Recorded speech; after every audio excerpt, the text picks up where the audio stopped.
자, 여러분 반갑습니다. 우리 오늘 사회복지 실천론 통합적 접근에 관한 얘기 5분 맥 잡기 하겠습니다. 여러분 통합이라고 하는 용어가 등장을 해요. 통합이 도대체 뭘까요? 통합이란 말 우리 많이 듣게 됩니다. 많이 들어요. 통합성이라고 사례 관리의 기본 원칙과 또 전달 체계 구축의 원칙 등 뭐 이런 데서 많이 듣고 또 그 전에 포괄성이라고 하는 얘기도 듣습니다. 자, 포괄성과 통합성을 구분을 해야 되는데 포괄성이라는 건 이런 거예요. 한 사람이 가지고 있는 욕구가 있잖아요. 그죠? 욕구가 다양합니다.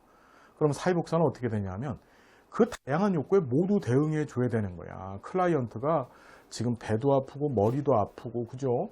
근데 그 머리 아프고 배 아픈 문제만 해결해 준다고 해서 어떻게 클라이언트의 모든 복지 관련된 문제가 해결됐다고 볼 수는 없겠죠.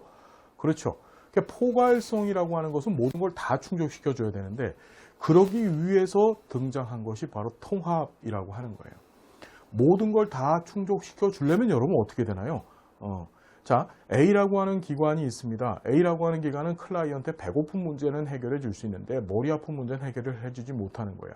그럼 다른 B라고 하는 기관이 어떻게 머리 아픈 문제를 해결해 준다면 둘이 힘을 합치게 되면 어떻게 되는 거죠? 둘이 힘을 합치게 되면 클라이언트의 모든 욕구에 대응해 줄 수 있겠죠. 말 그대로 통합성이라고 하는 것은 포괄성의 원칙을 실현하기 위해서 어떻게 다양한 서비스 제공 주체들이 하나가 되어져서 연계한다고 보통 얘기하죠. 그래서 서비스를 제공하는 것을 통합성이라고 얘기하는 거예요. 여기서도 통합이론이라는 건 뭐냐면 클라이언트 중심적이 되는 거죠. 클라이언트가 가지고 있는 다양한 욕구가 있는데 이것을 기존에 우리 사회복지 실천의 역사 공부하셨잖아요. 1920년대부터 막 전문화가 됐습니다. 그래서 개별사회 사업, 집단사회 사업, 지역사회 조직사업으로 갈라지고 그 안에서 다시 또 개별사회 사업은 기능주의, 진단주의 마구마구 갈라졌죠. 그런 것들이 과연 클라이언트를 위하는 것이 될 수 있을까? 차라리 하나가 되어지면, 하나로 똘똘 뭉쳐지면 그것이 어떻게 클라이언트의 욕구에 대응하는 데 있어서 훨씬 더 유리하지 않을까? 그것이 바로 통합주의가 등장하게 된 방법입니다. 통합적 접근. 자, 뭐 대단히 어려운 거라고 생각하지 마시고요. 통합적 접근이라고 하는 것은 이것저것 다 같이 쓴다는 얘기입니다. 클라이언트의 문제, 욕구를 해결하기 위해서 이 방법, 저 방법을 가리지 않고 다 활용할 수 있다는 것이고 또 그걸 위해서 환경 속의 인간이라고 하는 그 체계론적 관점을 인정하고 가겠다는 거죠. 무슨 얘기인지 여러분 이해가 되시죠? 그래서 통합적 접근이 등장하기 전까지만 해도 이제 사회복지사의 역할을 스페셜리스트, 어떤 해당 분야에서 전문가라고 얘기했습니다. 그렇죠? 나는 개별사회사업 전문가야, 그 중에서도 진단주의적 전문가야, 기능주의적 전문가야 이렇게 얘기했었는데 그것이 끝나버리고 이제부터는 어떻게 제너럴리스트가 됩니다. 제너럴리스트. 그래서 일반주의 사회복지 또는 일반주의 사회복지 실천을 하는 그런 패러다임의 대전환을 맞게 된 것이 바로 이 통합주의라는 거.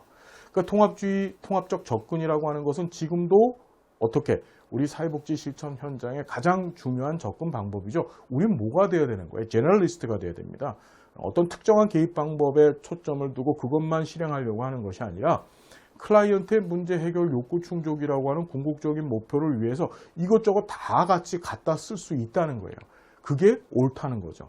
자, 그런 통합적 접근을 하시는 여러분들이 되시고 그것을 공부하는 게 바로 요 파트입니다. 그래서 요 파트에서도 시험 문제가 하나 정도는 꼭 출제가 됩니다. 내용 정리를 잠깐 드리면 그런 거죠. 통합적 접근이 등장하게 된 배경 꼭 기억해 두시고 또 통합적 접근에서 사용하는 원리와 원칙들 그렇죠. 반드시 기억해 두시면 됩니다. 무슨 말씀인지 아시겠죠? 그리고 맨 마지막 어떤 거다 스페셜리스트가 제너럴리스트가 됐다고 하는 사건 요걸 정리해 두시면은 그리 어렵지 않게 여러분 공부하실 수 있을 겁니다. 자, 이것도 사실은 넓게 보면 역사적인 이야기들입니다. 역사는 뭐라고요? 흐름을 타고 정리하시는 게 왜 이런 일이 발생했지 그 배경을 놓치지 말고 정리하시는 게 가장 중요하다고 말씀드렸습니다. 자, 최선을 다하시는 우리 선생님들, 귀한 선생님들 반드시 좋은 결과 있을 겁니다. 확신합니다. 자, 공부해 주시고요. 다음 시간 또 행복한 모습으로 만나 뵙겠습니다. 감사합니다.